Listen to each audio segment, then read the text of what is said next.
Suge Knight and Sean Diddy Combs might just be the two most evil music executives ever. Both have been linked to countless acts of violence, trapping their artists with shady contracts, and some of the craziest legendary villain stories ever told. But despite the laundry list of crimes, only one of them has paid the price. So what's the difference?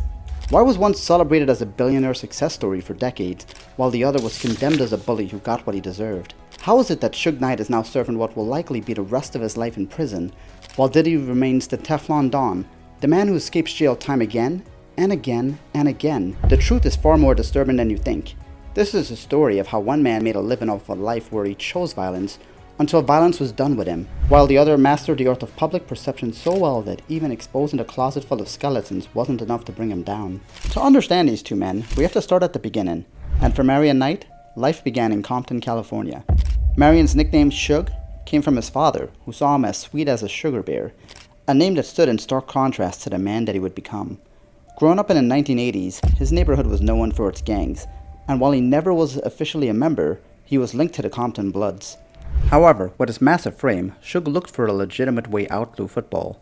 He was picked up by the NFL as an undrafted player, but when a long-term career didn't pan out, he started to look elsewhere for work. And it wasn't long after that his NFL connections led him to a high-end security job, where he became a bodyguard for Bobby Brown. He meets Bobby Brown at an after party. He kept Bobby Brown from getting hit by a crazy fan, and from there, boom, he's Bobby's bodyguard. With his size, larger-than-life presence, and connections to both the NFL and the Compton Bloods, he had all the tools for success. But it wasn't the bodyguard gig that drew his interest. It was the first-hand view he got on the music industry. Being around Bobby and the people he worked with got him to see how shady contracts and publishing loopholes made executives rich, and this inspired him. From there, Suge plotted on how he could do the same. Except he wanted to add his own flair to it, and not long after, in the late 1980s, he formed a music publishing company with a name that would fit his approach to life, Mob Style Music. While all the way on the other side of the country, a young Sean Combs came up in the projects of Harlem, New York. After his father was murdered when he was really young, his mother tried to protect him from the street life, sending him to private school and eventually guiding him to the prestigious Howard University. But for a natural hustler like Diddy, the conventional path was too slow. While still a student, he secured an internship at Uptown Records and quickly moved from grabbing coffee to producing hits for up-and-coming artists like Mary J. Blige. His success was so rapid that he was promoted to vice president, the youngest in the label's history. With his career exploding, college became an afterthought. He dropped out. But beyond his rousing success, Sean had built up another reputation, one that earned him the nickname Puffy, which he ran with as a fun rap name. But the truth, like Suge's Sugar Bear, was ironic. It came from his volatile temper, for how he'd huff and puff when angry. However, his success was so profitable that the label tolerated his shortcomings. It was an early and important lesson for Puffy. As long as you're successful, you can bypass the rules, and that planted the seeds for something much darker that would soon sprout. Mob Style Music did exactly what the name implies. It was a company built not on industry rules, but on bullying, and it worked. One of the most infamous examples involved one of the biggest hits in the world at the time, Ice Ice Baby. A songwriter named Mario Chocolate Johnson claimed he code-written the track, and when Suge heard he wasn't getting his fair share, he decided to help him. According to Vanilla Ice, Suge ambushed him at his hotel. Depending on who's telling the story, he was either shown how high he was, or literally dangled over the balcony edge. True to form, when Suge was asked about this incident later, he charismatically downplayed it as a simple conversation. He says you had a number of men there with guns. You then took him out to the balcony, he says. And you said you're going to sign over the rights. Did you do that? No, I did not. It never happened? Never happened. You didn't take him out to the balcony?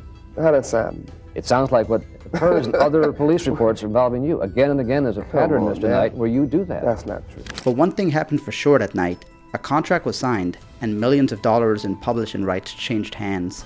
Incidences like this only strengthened Suge's reputation, which led him to Michael Harry O. Harris, a businessman serving a long sentence for drug trafficking.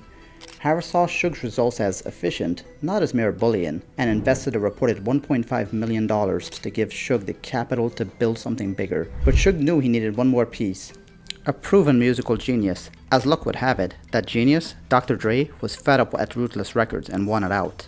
Like the Vanilla Ice story, what happened next is infamous. Accounts claim Suge and his blood-affiliated associates confronted Eazy-E with pipes and baseball bats, pressuring him and his partner Jerry Heller to release Dre, and just like before, Suge would later laugh it off as a simple business talk. The result was that Dr. Dre was a free man. He then teamed up with Suge and formed one of the most legendary music labels of all time, Death Row Records. Meanwhile, Puffy was a hot producer at Uptown Records, but he was also known for his parties. In 1991, he hosted a celebrity charity basketball game at City College. It was a sold-out event, but what happened next was a tragedy. A stampede in a packed stairwell crushed 9 people to death, a brutal scene that made headlines everywhere. Puffy was just 22, and while he expressed sorrow, Uptown Records faced immediate backlash. Unable to deal with Puffy's reported aggression, which only increased after the incident, the label fired him. Puffy was stunned and fell into a deep depression, but then he got up and met with Clive Davis at Arista Records, who gave him the capital to start his own label, Bad Boy Records. In 1993, like Suge, he immediately found his own star acts, Craig Mack and up-and-coming rapper Biggie Smalls. Say what you want about Puffy, but he has a keen sense for finding talent. Both labels now had the finances and the star power to do something big, and they would. Death Row Records didn't just launch, it erupted. In 1992, Dr. Dre released The Chronic, a legendary album that redefined West Coast rap. To make things spicier, one of the album's singles, Dre Day, came with a music video that relentlessly mocked his former label mate Eazy-E. The label's next release, Snoop Doggy Dogg's debut album, broke the record at the time for the largest debut album sales for a new artist. Death Row Records was officially one of the most successful music labels in the world. But that success was shadowed by Suge's increasingly dark reputation. The studio environment was notoriously violent. He allegedly brought in blood-affiliated gang members as enforcers, and if artists stepped out of line, they would be beaten. Suge was doubling down on his mobster mentality. This was further complicated by Eazy-E's deep connections to the Compton Crips, a rival gang. A violent conclusion to their feud seemed inevitable, but it never happened. In 1995, Eazy-E shockingly died from AIDS just a month after his diagnosis. While many were suspicious of how quickly he died, the story faded, until a bizarre interview years later. Suge Knight appeared on the Jimmy Kimmel Live and casually explained that injecting someone with infected blood was a new, subtle way to commit murder. But the part that left everyone speechless was when he directly tied the method to his old rival, calling it, "Get blood from somebody with AIDS, and then they shoot you with it." Oh, so that seems bad. That's a slow death. Yeah. An easy thing, you know what I mean? Yeah. Oh, no. Okay. No charges were ever filed, but once again, here's Suge showing his charismatic nature mixed in with a violent undertone. Suge would continue to make power plays, including one where he agreed to pay Tupac Shakur's $1.4 million bail in exchange for a 3-album deal. This partnership would turn out to be like pouring fuel on a fire.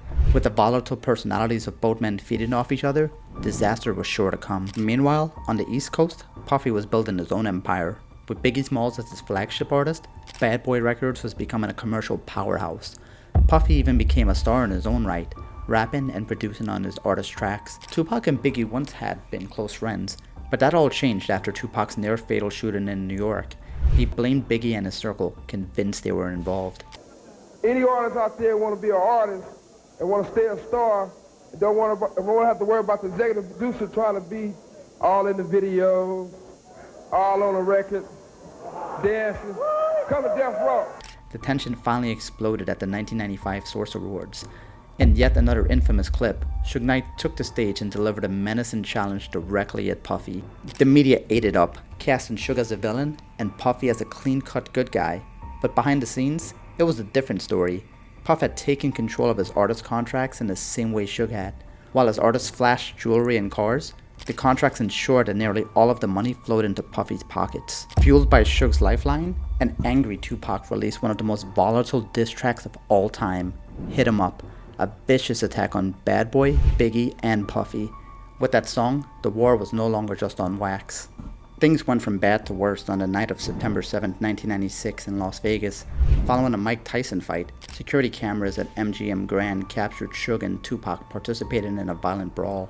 Hours later, Tupac was fatally shot in a retaliatory drive-by while riding in Suge's car. Just 6 months later, Biggie Smalls would be murdered in a similar fashion in Los Angeles. With both of their major stars now dead, the music world was changed forever. This was the moment where Puffy and Suge would take a dramatic shift in their control of the music industry. Puffy was about to explode, and so was Suge, just in two opposite directions. The murder of Tupac was a devastating blow to Suge for multiple reasons, but the consequences he would face would stem from something else that happened that night. It was the brawl that occurred hours before that was a clear parole violation stemming from a 1992 assault. A judge, showing no sympathy for his history of violence, sentenced him to 9 years in prison. For the first time in Suge's life, he was facing real consequences for his actions. With Suge incarcerated, Death Row Records simply fell apart. The entire empire was built on his personal control, and without him there to intimidate people, his past business practices came back to haunt him. Artists and producers who had been left unpaid for years began to sue for their royalties, the very thing Suge had ironically claimed he was fighting against. The financial pressure was compounded by a talent drain. Dr. Dre had already left, fed up with the violence, and the label's last remaining superstar, Snoop Dogg, failed shortly afterwards. With debt stacking up and no new hits being made, the collapse was inevitable. By 2006, the empire Suge had built officially crumbled when Death Row Records filed for bankruptcy. When Suge was released from prison in 2001, he returned to an industry that had left him behind. He went back to his old tactics, but the world had changed. He tried to intimidate 50 Cent on a set and was publicly laughed at for it. He showed up in the club video shoot. He came, it was like, Suge's outside! Suge's outside! Everybody like, he was running, dropping shit, like, man, everybody going, I'm in front of the camera like this. He was knocked out at parties when he tried to fight. The aura of fear that had built his empire had completely evaporated. And while some people may have still feared the man, it didn't matter anymore. He couldn't work his magic to reclaim his glory days. Meanwhile, Puffy handled the death of Biggie very differently. He turned tragedy into triumph, releasing a tribute song that hit #1 and followed it with his own massively successful debut album. But behind this public mourning, his ambition was cold. According to the editor of The Source magazine, Puffy intervened in a planned tribute cover for Biggie, demanding he be on it instead to promote his own album. He was thriving. His Teflon Don reputation was cemented in 1999 after a shooting broke out in a Manhattan nightclub, leaving 3 people injured. Puffy and his then girlfriend Jennifer Lopez were arrested when a stolen handgun was found in their car. He faced serious prison time, but hired a legal dream team led by Johnny Cochran and was acquitted of all charges. His protege, the rapper Shine, wasn't so lucky and took the fall, serving a 10-year sentence. Fresh off the acquittal, Puffy rebranded, changing his name to P. Diddy.